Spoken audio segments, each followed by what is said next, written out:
from Tampa Bay streaming news leader. This is ABC Action News.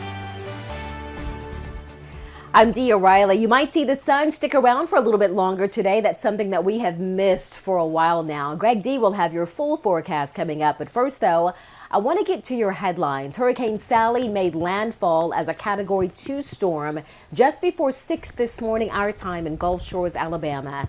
The major concern from Sally isn't wind, but the torrential rains that it's dumping on the northern Gulf Coast. Some areas near Pensacola are getting as much rain as they normally would get in 6 months, and that's causing widespread flooding.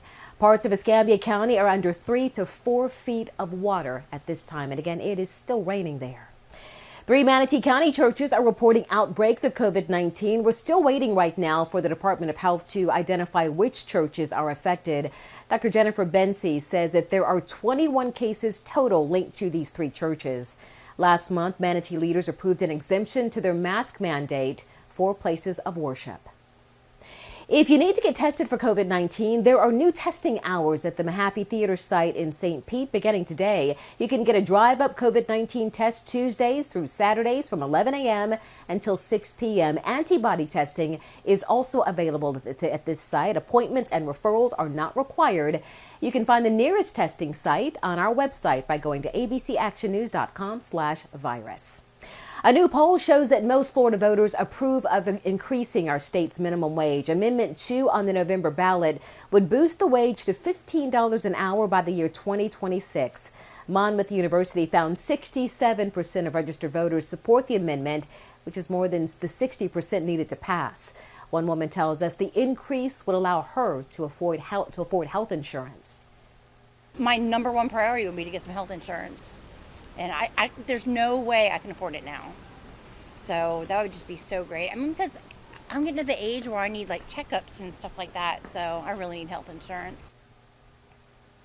Amendment opponents say the state's weakened economy can't afford the pay raise, especially the hard-hit tourism and hospitality industries. All right, I want to check in now with Greg D. He's been watching Hurricane Sally and also our local forecast.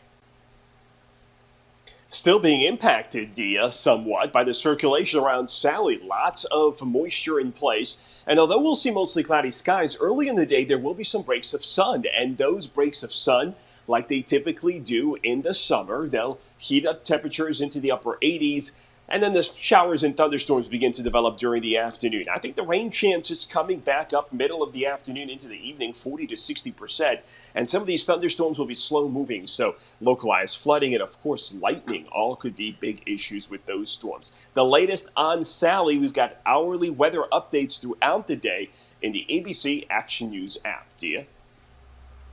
All right, thank you, Greg. You can now get news 24 hours a day on our free streaming news channel. Just download the ABC Action News app on Roku, Amazon Fire TV, Android TV, or Apple TV.